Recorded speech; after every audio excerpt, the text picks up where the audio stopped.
Hi everyone, and welcome back to Bevy Creative.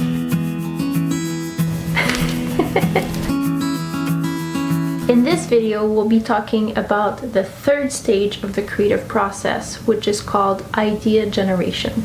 So far, we've covered stage 1 of the creative process, which was problem identification, where you used more abstract methods and you really became acquainted with your goal, the goal of your creative project, and your audience. So who are you making this for, whether it's for yourself or for someone else? Then we moved on to stage 2 of the creative process, which was preparation, in which you put aside your own expertise and your own perception and biases to really gain a different perspective into your creative project and to kind of refine your goals. Now we're moving on to stage 3, which is idea generation. The goal of this stage is to produce as many ideas as possible based on the information that you've gathered in step number 2. And now you want to put these ideas down into paper. So these ideas might just be feelings still, they might just be coasting at the edge of your consciousness. In the idea generation phase, it's very important that you are alone. Yes, we're used to thinking that brainstorming in groups is really important and really helpful, and it can be, especially if you're game storming and if you come to a brainstorming session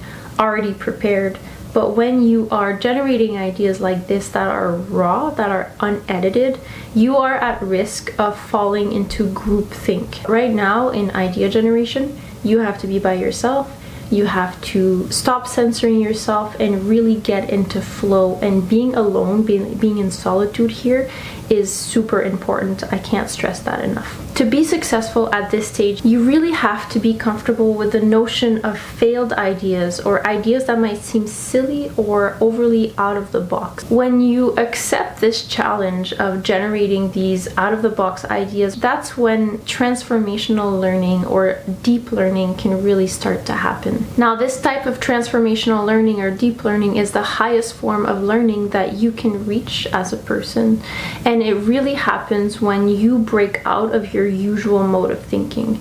Now, you might have been priming this mode of thinking in the preparation stage when you exposed yourself to ideas that weren't your own, but now in the idea generation phase, you're putting this into action. And so you're really trying to break out of any limitations that you might set in your own thinking. You're trying to remove any walls, any barriers. You're really trying to flatten that box. And this learning can only happen when you let go.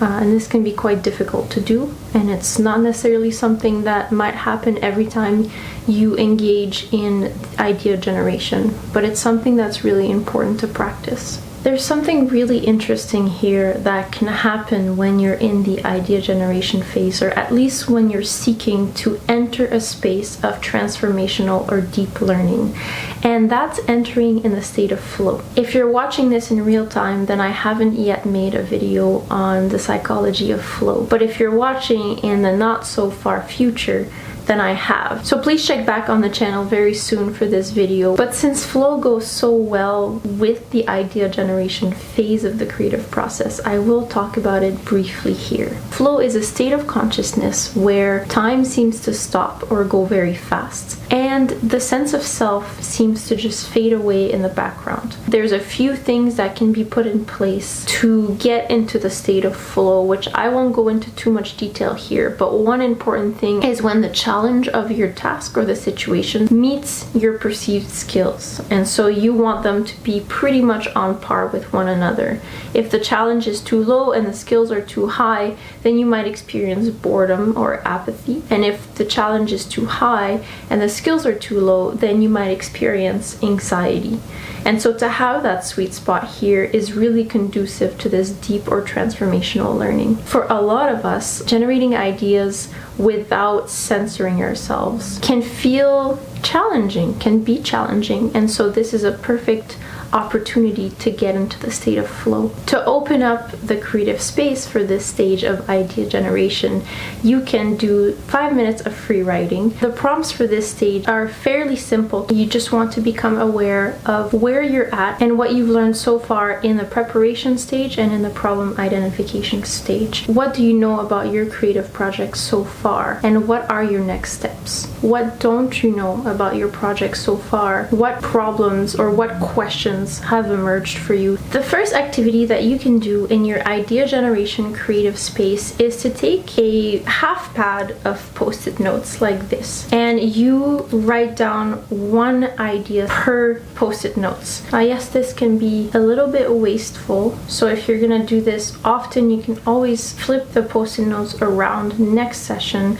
and use the back of those. Or if you prefer using a digital medium, you could always do that. But using pen and paper or using things that are tactile that you can use with your hands do access parts of your brain and parts of your consciousness that are very different than the digital medium does. Your aim should be to finish the whole stack of post-it notes without really stopping to think about what you're writing. So you're not editing. You really want to cut out that instant editor. This exercise is to fill this pad as quickly as you can. This activity is based on the rule of thirds. Research has found that the last third of the ideas that we generate are actually our most quote-unquote creative ones. They're our most new or novel or unusual ideas that are actually meaningful and interesting. You should count how many post-its you've done. If you did 20, you should double that. You might realize that as you're pushing yourself, maybe as you're upping the challenge of the situation and you're rising up to meet this challenge,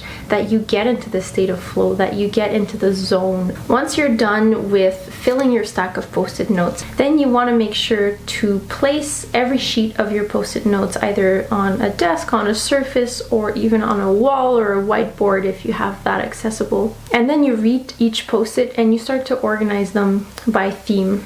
Another activity that you could either move to in the same session or do in the next idea generation session is mind mapping. Now, mind mapping is where you take a core or a keyword that represents your project or a question that you have, and you write that down in the middle of the page and you circle it. You take that word and now you're doing a remote association or an associative thinking task. You'll link little words that come to mind that associate with the word. Let ideas flow out of you as much as they want to, and really follow your intuition. Follow where the ideas want to go without censoring yourself. This is so important. Finally, a third activity that you can do in the idea generation phase that can come after either the mind map or the post-it exercise or both, but it should definitely not go before, is to do a crazy 8 sketch. For the Crazy 8s activity, you'll want to fold a piece of paper in 8 ways, like this. You're going to set your timer for 1 minute in 1 minute bursts. For each frame, you're going to do a sketch. Now, this definitely doesn't have to look artistic. You're going to focus on each frame for a minute. When the timer rings, you have to move on to the next frame. This will take a total of 8 minutes only. This will be a perfect time to close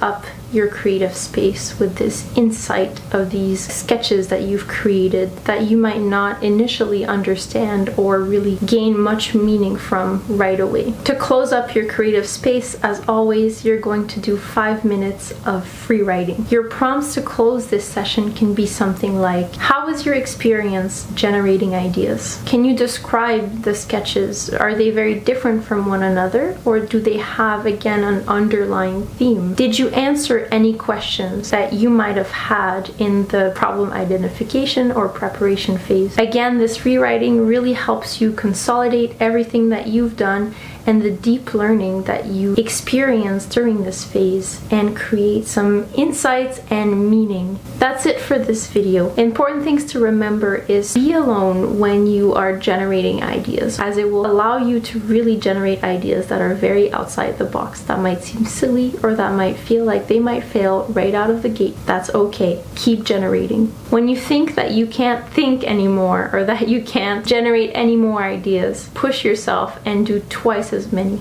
Idea generation and associative thinking are great friends. It's important here to really allow your mind to think spontaneously, again, without censoring yourself. Try to get into the state of flow. And as in any stage of the creative process, remember to have fun. Don't take yourself too seriously and enjoy the process. Have a great day, everyone. Bye.